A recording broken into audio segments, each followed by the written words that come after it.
Chad must be understood in the context of the history of the former French colonies.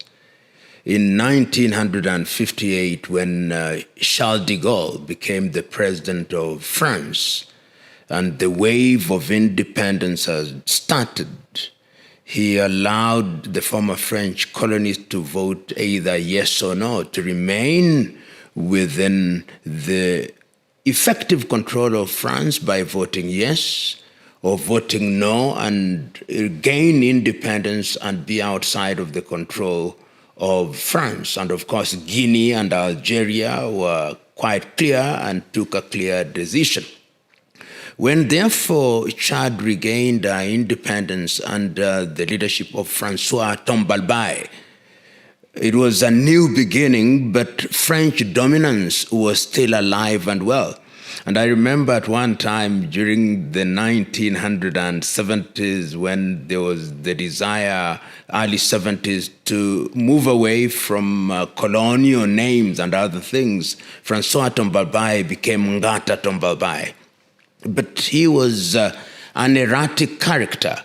And his dalliance with the French, of course, did not last long, and in 1975 he was overthrown. But that did not take away the fact that the French were still in control. So that when the Balbaye government is overthrown and Felix Maloum comes in, the French are once again firmly in control. And later, of course, when Felix Maloum was overthrown, we had the administration of Gokuni Wedei. And after Gokuni Wedei, we had the major conflict between Gokuni Wedei forces and Hissène Habré forces. Ultimately, we know that Hissène Habré was tried for conducting affairs that were contrary to human rights and was actually jailed. And of course, after that, we had Déby administration, and after Déby's death, his son Mahamat is now the effective ruler and has declared that he wants to contest the presidency. So these conflicts are born out of many contradictions. Contradictions born out of individuals who still want to be under the control of the French. And it must be remembered that even as we speak now, in the year 2024, the French look at Chad very differently. Many of the forces that were expelled from Mali, Niger, Burkina Faso have relocated to Chad. And the recent conflict in the month of February that saw the death of the socialist leader in N'Djamena must therefore be seen in the context of the unseen hand of France trying to remain in effective control of Chad, and therefore not allowing somebody that they do not control, or somebody that they do not understand, to become the president of Chad. And my view is that Mahamat is seen as somebody who will do France's bidding. And this is the last point for France in the Sahelian region, and they are going to fight for it. Remember, they have lost Guinea, they have lost Mali, they have lost Niger, they have lost Burkina Faso. They are going to fight for Chad.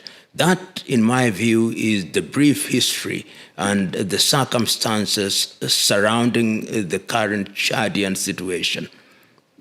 France is in the same station as the former colonial powers, whether it's the United Kingdom or Spain or France itself. These are former colonizers that are losing their grip. They are losing their sources of income. They are trying to be relevant in the modern day political chessboard. And therefore, when you see them doing the things that they are doing, making noise, you've seen, for example, President Macron saying that we must win in Ukraine.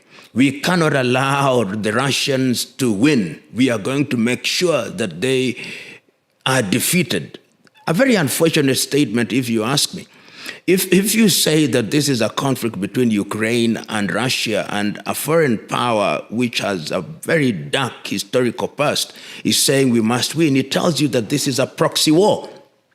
And these are the kicks of a dying horse. And you can see France is dying in many places in the world, not literally, but in terms of losing her political grip, in terms of losing her economic grip.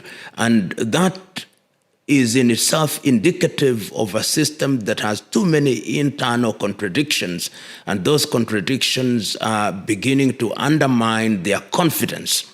So that even when they talk about Ukraine, they're also scrambling to retain their power in the Sahelian region, and they are losing it. There is even anecdotal evidence that some of the insurgencies that you now see in Burkina Faso, the insurgencies you see in Mali, in Guinea, are actually financed at the behest of France.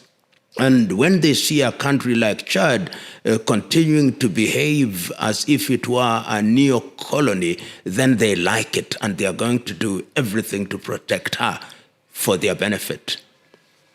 Africa finds herself in a very interesting situation as we speak, and I'm speaking about Africa in the full knowledge that Africa is diverse, that Africa has different hands at play, that African countries have different historical experiences, that the British still want to be here, the Portuguese want to be here, the Belgians want to be here, the Americans, of course, want to be here, the Chinese want to be here, the Turks want to be here, everybody wants to be here.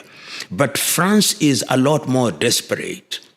Desperate because historically she has retained a stranglehold on her former colonies, the 14 of them, and she has retained that stranglehold through economics, so that even their economies and their currencies are denominated on the basis of what France says.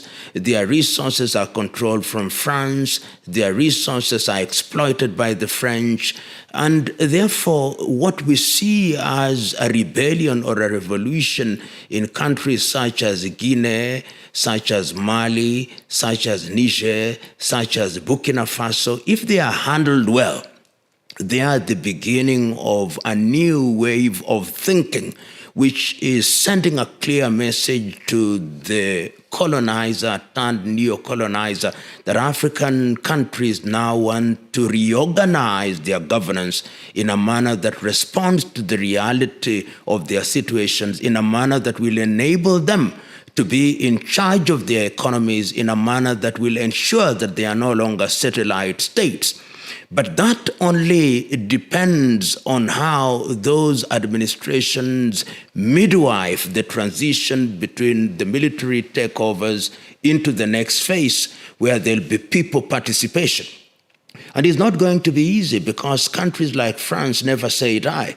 They are going to fight. They are going to ensure that the process of transition is not easy. They are going to have fifth columnists within those administrations trying to torpedo whatever good thing that is designed to happen. And it is incumbent upon African countries to therefore wake up and, in a manner of speaking, smell the coffee, to use that cliche and slang, and know that the sooner we embrace these changes, the safer Africa is. And I'm happy that, of course, ECOWAS did backtrack and have now said they are lifting the sanctions on the countries that had been sanctioned after the military takeovers. And it was not lost on me that indeed on the 13th day of February, the former president of Nigeria, General Yakubu Gowon, who was one of the founders of ECOWAS, wrote to all the heads of state and said, please lift these sanctions, engage these people. And almost a week later, or even earlier, all the heads of state met in Abuja in Nigeria, and the sanctions were lifted. And I hope that this is the kind of impetus that is going to gain traction, so that Africa benefits positively from these changes. Remember, in many African countries, the ballot has been abused to the detriment of the people, and the people are yearning for genuine change. that will liberate them from the external colonizers and even the internal colonizers who are latter-day politicians who are using state resources to remain in power and to do the bidding of foreign powers. The story of Congo is the story of sadness, because one remembers that in the 1950s, when Congo was still under the control of Belgium, the Belgians never intended to leave. And I read fondly in history when in 1958, the first Prime Minister of Congo, Patrice Emery Lumumba, was invited by Kwame Nkrumah to attend a conference in Accra.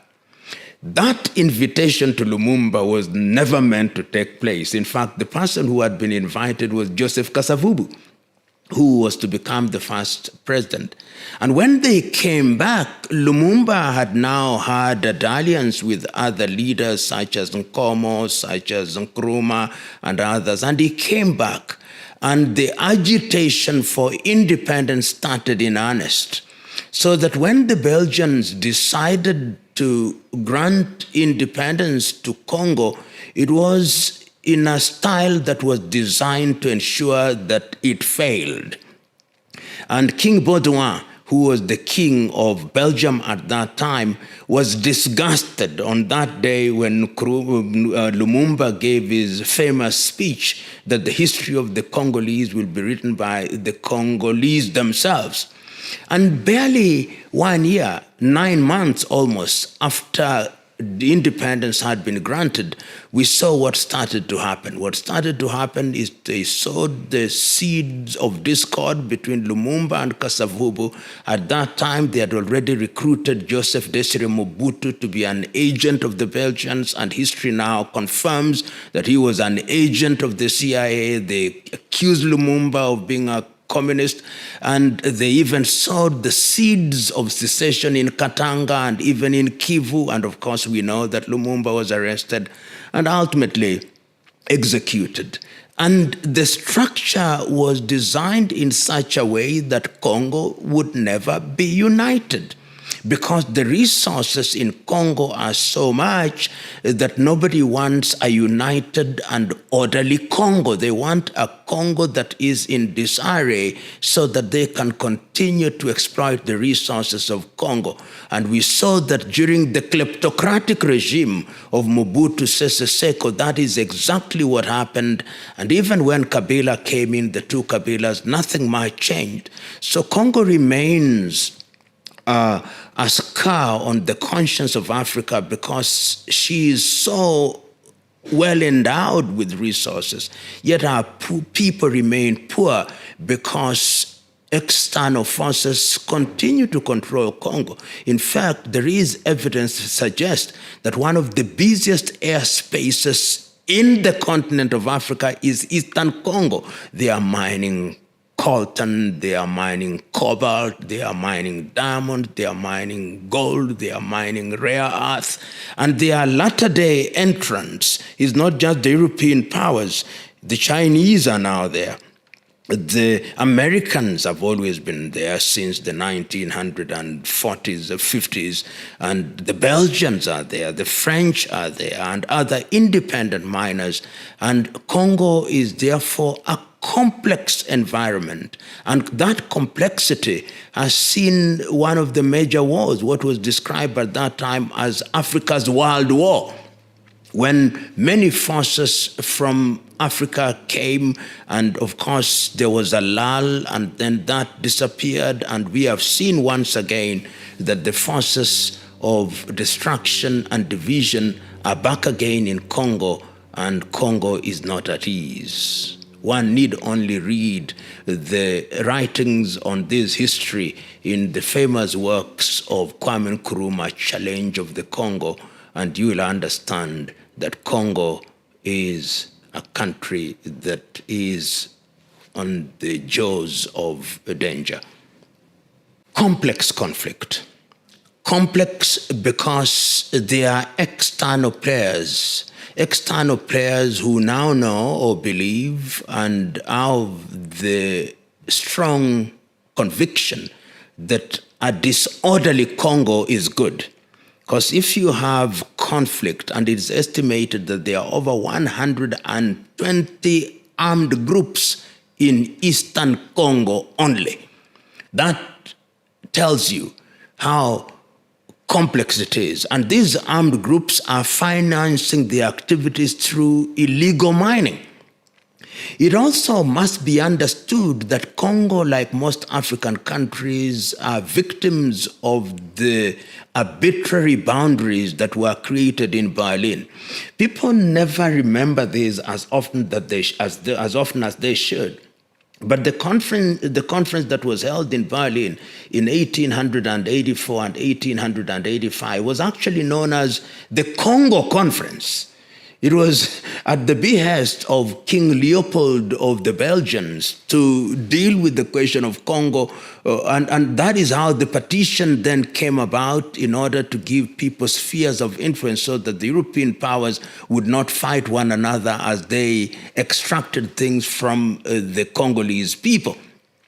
Now, why do I say it is complex? And why do I say that the boundaries are also part of the problem? Because of the arbitrariness with which the boundaries were drawn, you now find different ethnicities across borders. Take, for example, Rwanda and Urundi, what was known as Rwanda and Urundi. You find people who were described as Tutsis and Hutus, and you find also a large population of the Tutsis, sometimes referred to as the Banyamulenge, who are in Congo, so that they are Congolese. They are not Rwandese on the basis of the boundaries that we have. Nyerere, the former president of Tanzania, actually during the early days in 1970, when he was asked to mediate, said, when we talk about the Tutsi in Congo, they are not Rwandese, they are Congolese, according to the boundaries that we inherited. And for that reason, it is incumbent upon the governments and administrations in Congo to treat them as Congolese. The fact that they have their kith and kin in Burundi and in Rwanda does not make them Rwandese or Burundians. And he made this example, he gave this example. For example, the Maasai in Kenya and the Maasai in Tanzania, they are Maasais, but they are those who, by dint of the boundaries, are now Kenyans and others Tanzanians. And that is yet another conflict. It is a conflict which has given birth to what is now known as the M23. The M23 are people of Tutsi origin who are Congolese. But they are now being told, no, you are not Congolese, you are Rwandese, and that is why you see the frequent accusations that the Rwandese government is supporting them, and the frequent denials by the Rwandese administration that they are not supporting them. The other conflict that has emerged in Congo is that Congo has become what one may say a rare ground for fighting groups from Uganda.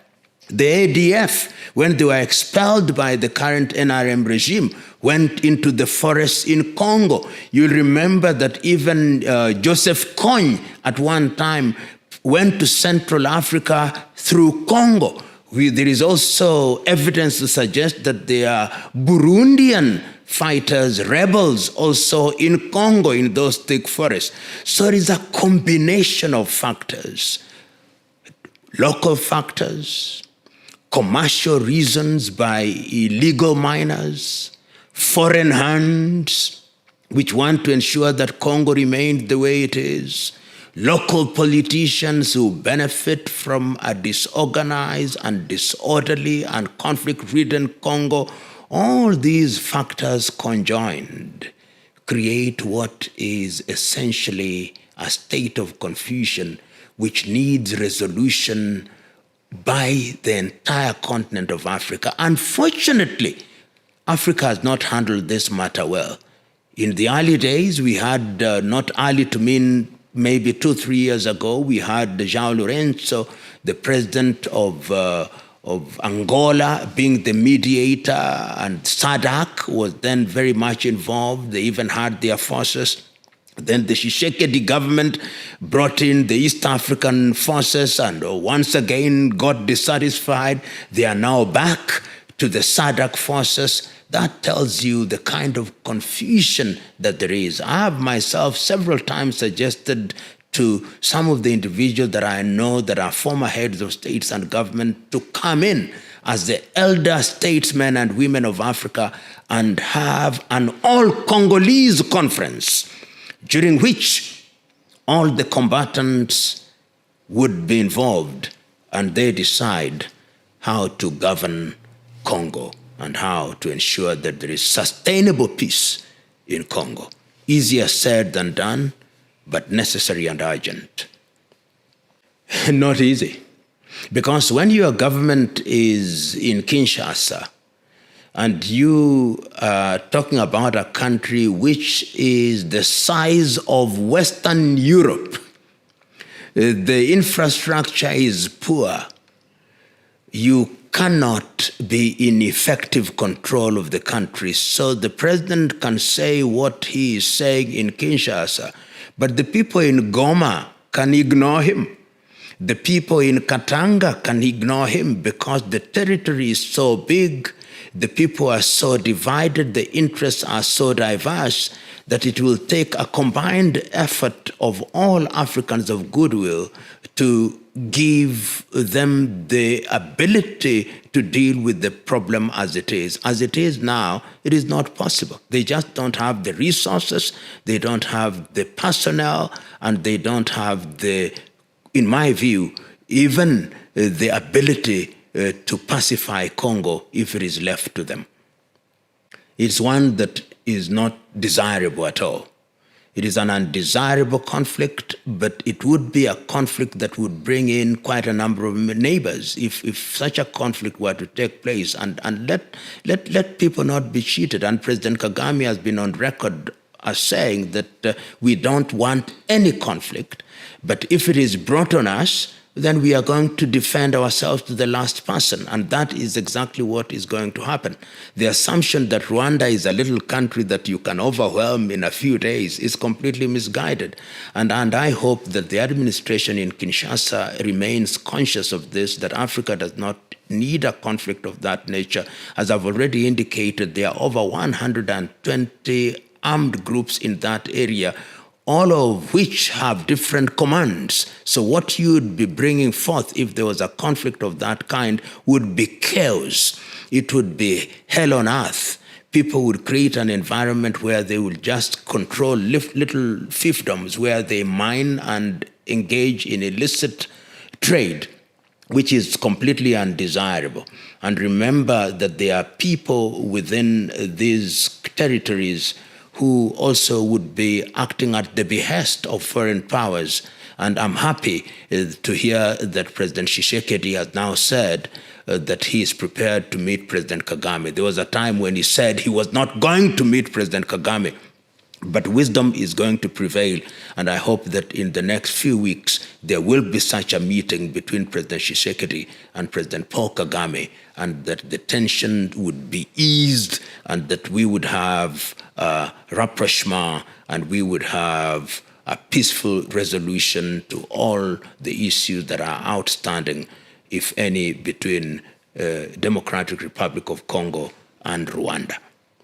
If I were to set out the agenda for President Tshisekedi and President Kagame, I would say, number one, let us discuss good neighborliness, let us discuss peace, and let us discuss the fate of the Congolese who are being said to be Rwandese. Recognize them as Congolese and give them their right to stay in peace in Congo. And once you've done that, let us then disarm all the combatants and let them be integrated in the forces of Congo either through in the military or through policing, and let us have a joint commission which will monitor the situation between Congo and Rwanda at the border. Once you do that, then I believe that the other issues can then be discussed and discussed effectively.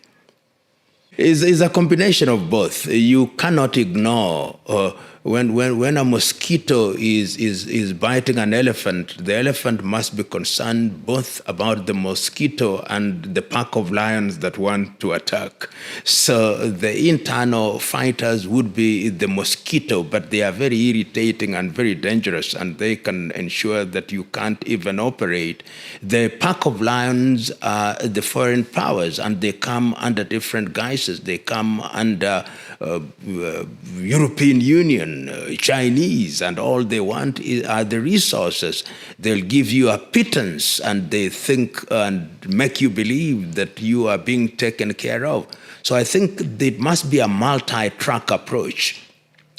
Enter into arrangements with those foreign powers that are mutually beneficial, so that if the Congolese want to engage with the European Union or the Americans or the Turks or the Russians, it must be on the basis of mutual benefit.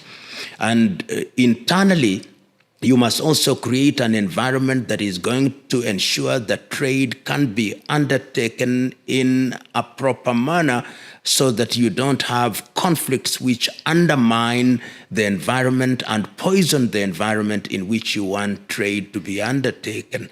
So that can be done. These are things that can be done simultaneously, and I believe that a government that is convicted, a government that is clear in what its mandate is and what its goals are, can achieve all these. It has been done before, and I see no reason why it cannot be done in the Congolese situation, the complexities and the history notwithstanding.